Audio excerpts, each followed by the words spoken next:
देखिए आगे इसमें, मौत सिर पर थी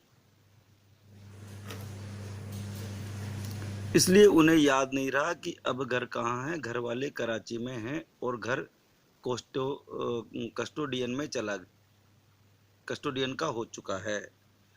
तो देखिए कस्टोडियन यानी ये 13 नंबर पर हम पढ़ते हैं। कस्टोडियन का मतलब है जिस संपत्ति पर किसी का मालिकाना हक न हो उसका संरक्षण करने वाला विभाग। यानी जो लावारिस मकान है, जिनका कोई वारिस नहीं है, वो उनकी कस्टडी में चले जाते हैं गवर्नमेंट की में, तो वो डिपार्टमेंट कस्टोडियन डिपार्टमेंट कहलाता है। तो उनका जो घर था वो कराची वाला, वो कस्टोडियन में चला गया है। और वो उन्होंने कहा ना कि भाई अब मेरे मरने के बाद में मेरे को कुछ दूसरी जगह मत भेजना, और अगर तुम्हें कोई ज़्यादा दिक्कत आ रही है तो मेरे घर पे भेज देना, मेरा पियर में। जबकि उनका पियर तो कस्टोडियन में का हो चुका है। मरते वक्त किसी को ऐसी छोटी छोटी बातें भला कैसे याद रह सकती है। अब उनकी मृत्यु का समय था, क्योंकि फन के दादा तो करबला गए थे। उन्होंने अंतिम जो अपनी वसीयत लिखी थी, उन्होंने कहा था कि मुझे करबला, मेरी मृत्यु के बाद मुझे करबला ले जाया जाए।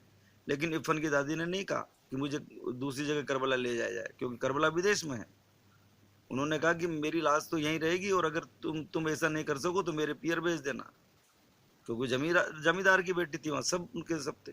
जबकि उनको बुढ़ापे में ये पता नहीं रहा था कि उनका जो घर है कराची में है और वह कस्टोडियन का हो चुका है।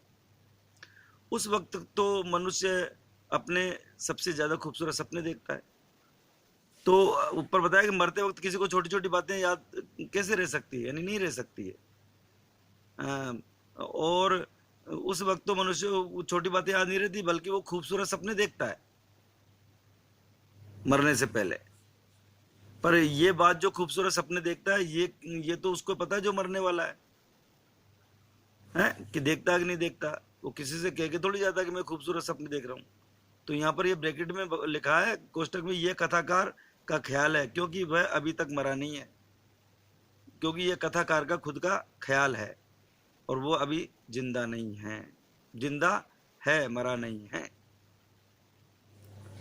इसलिए वो ऐसा ख्याल करता है।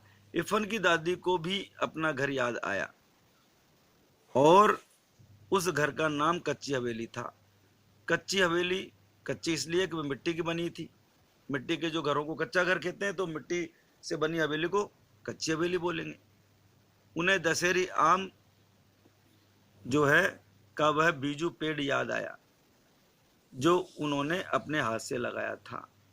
यानी दशहरी आम का जो पेड़ उन्होंने जो लगाया था वो उनको याद आया। यानी बीजू पेड़ किसे कहते हैं?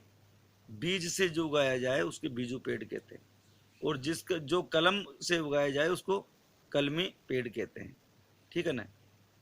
कलमी पेड़ के अंदर जो है फल 2-4 साल बाद में ही आ जाते हैं, जबकि बीजू पेड़ के अंदर फल 10 साल के बाद में आते हैं। कलमी पेड़ के अंदर जो है आम के जो फल है वो जो है छोटे पेड़ में ही आ जाते हैं, छोटे साइज का पेड़ होता है जबकि बीजू पेड़ बहुत बड़ा हो जाता है, तब जाकर के उसमें फल लगते हैं। जो उन्होंने अपने हाथ से लगाया था और उन्हीं की तरह बूढ़ा हो चुका था। जैसे वो पेड़, ये बूढ़ी हो चुकी है इरफान की दादी, वैसे ही वो पेड़ भी बूढ़ा हो चुका है। ऐसा ही छोटी छोटी और मीठी मीठी बेशुमार चीज़ें, बेशुमार यानी बहुत सारी चीज़ें याद आई, बहुत सारी बातें याद आई। वह इन चीज़ों को छोड़कर भला करबला नजफ कैसे जा सकती थी? है?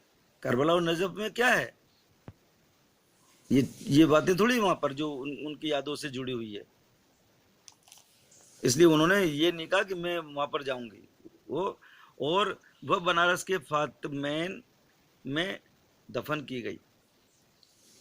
यानी वो बनारस में ही दफन की गई, फातमैन में, जो दफन करने का स्थान था, क्योंकि मुर्तजा हुसैन की पोस्टिंग उन दिनों वहीं पर थी। उन दिनों वहाँ पर मुर्तजा हुसैन की पोस्टिंग भी थी। इरफान स्कूल गया हुआ था। नौकर ने आकर खबर दी कि बीबी का देहांत हो गया। यानी इरफान की दादी का देहांत हो गया। इरफान की दादी बीबी कही जाती थी। इरफान जब चौथे में पढ़ता था टोपी से उसकी मुलाकात हो चुकी थी। अब ये जो पाठ है जो इरफान और टोपी शुक्ला की दोस्ती से संबंधित है, इसलिए फिर वहाँ पर ये वापस आता लेखक इरफान के परिवार की जो सारी बातें बता करके, इरफान के परिवार के बारे में समझा करके, और अब वो बता रहा कि इरफान तब चौथे में पढ़ता था और टोपी से उसकी मुलाकात हुई थी, यानी टोपी से जब उसकी दोस्ती हुई पहली बार तब वो चौथी क्लास में पढ़ता था इरफान।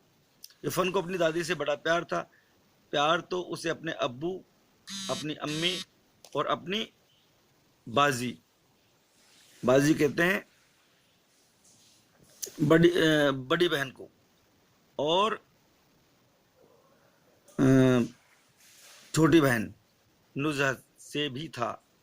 यानी उनकी जो बाजी जो बड़ी बहन थी और जो छोटी बहन नुज़हत थी उनसे भी बहुत प्यार था, परंतु दादी से वह जरा ज़्यादा ही प्यार किया करता था। अम्मी तो कभी कभार डांट मार लिया करती थी, कभी कभी डांट भी थी और कभी कभी पिटाई भी कर देती थी, कोई बात होती थी। लेकिन दादी ऐसा नहीं करती थी, इसलिए वो दादी से उसको ज़्यादा प्यार था।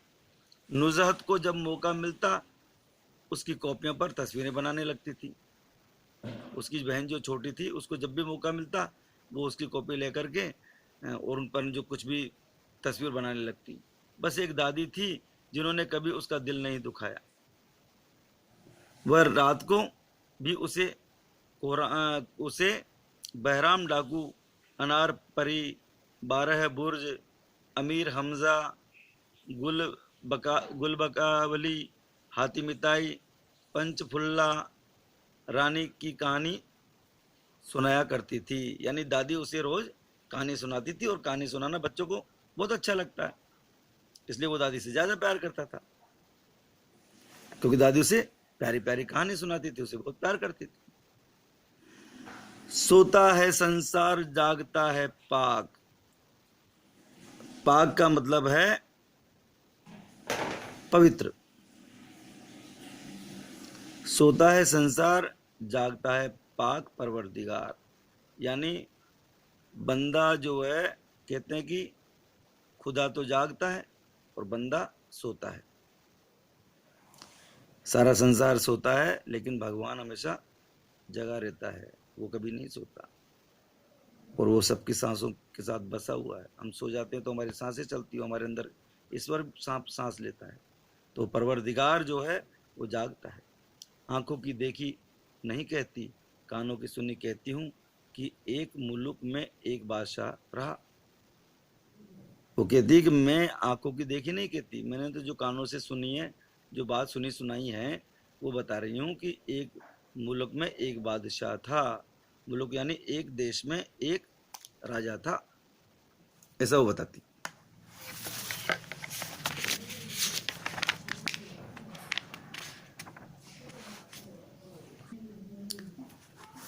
दादी की भाषा पर वह कभी नहीं मुस्कुराया। यानी उसकी जो उसे तो अच्छी भली लगती थी, यानी दादी जैसे भी बोलती थी उसे बहुत अच्छी लगती थी। जैसे उसने कहा ना कि एक मुल्क में एक बादशाह रहा है, तो वो उसने दादी ने बोला तो उसको हंसी नहीं आई इस बात पर, उसको अच्छा लगता है, उसकी दादी जैसा बोलती है उसकी भाषा उसको बहुत अच्छी लगती है। परंतु अब्बू नहीं खेलने देते। कहते उनके जो अब्बू है, जो पिताजी है, वो जो उसको बोलने नहीं देते। हाँ, खेलने नहीं, बोलने नहीं देते। उसकी भाषा बहुत अच्छी है लेकिन अब्बू जो है उनको बोलने नहीं देते, और जब वह दादी से इसकी शिकायत करता तो वह हंस पड़ती।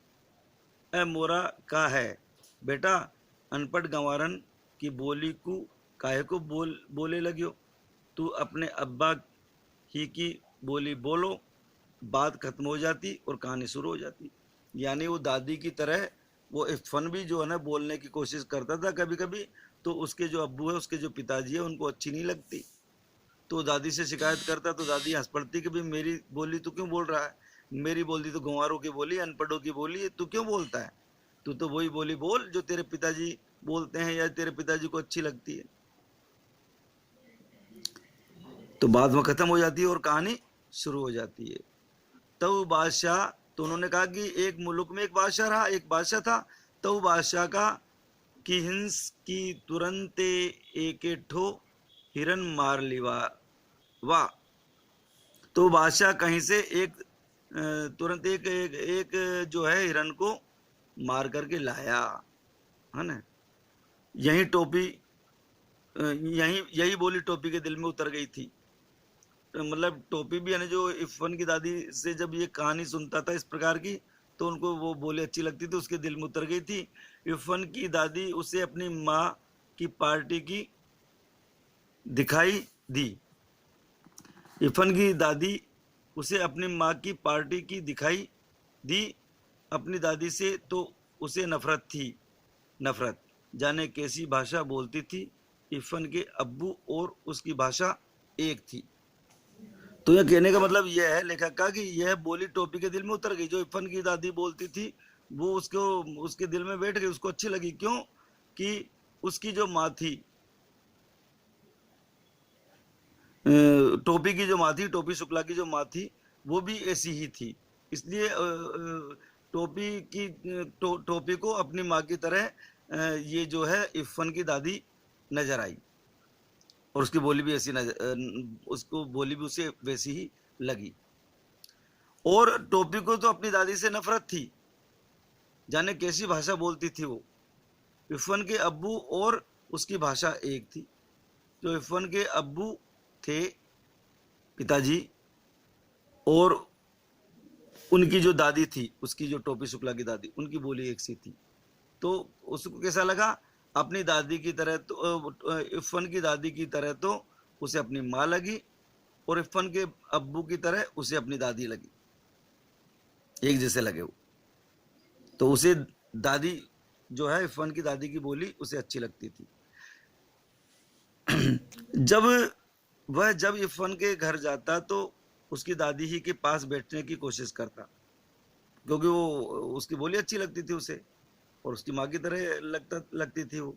तो वो उसकी दादी के पास ही बैठता था, और इरफान की जो अम्मी और बाजी से वह बातचीत करने की कभी कोशिश ही न करता।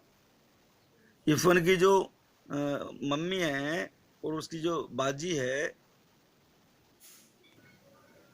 यानी उसकी जो बाजी यानी उसकी बड़ी बहन है, उनसे तो वो कभी बात करने की कोशिश न करता। ये दोनों अलबत्ता, अलबत्ता का मतलब है बल्कि, उसकी बोली पर हंसने के लिए उसे छेड़ती, परंतु जब बात बढ़ने लगती तो दादी बीच बचाव करवा देती थी। वे दोनों यानी उसकी अम्मी और उसकी बाजी उसकी बोली पर हंसने के लिए उसे छेड़ती,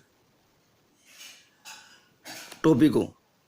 पर जब बात बढ़ जाती तो दादी बीच बचाव करवा देती थी।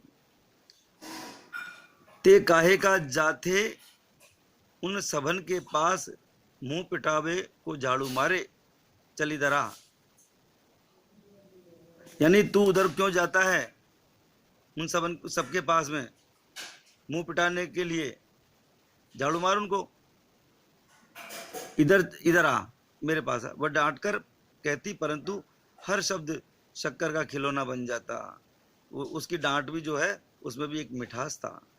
अमावट, अमावट कहते हैं पके आम के रस को सुखाकर बनाई गई मोटी परत, जिसको आम पाक भी बोलते हैं।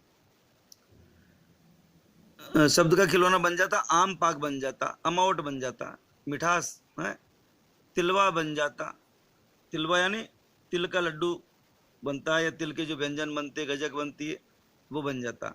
और वह चुपचाप उनके पास चला जाता, वो जो टोपी है इरफान की दादी के पास चला जाता। तोरी अम्मा का कर रही, दादी हमेशा यही से बात शुरू करती है कि तुम्हारी मम्मी क्या कर रही है। पहले तो वो चकरा जाता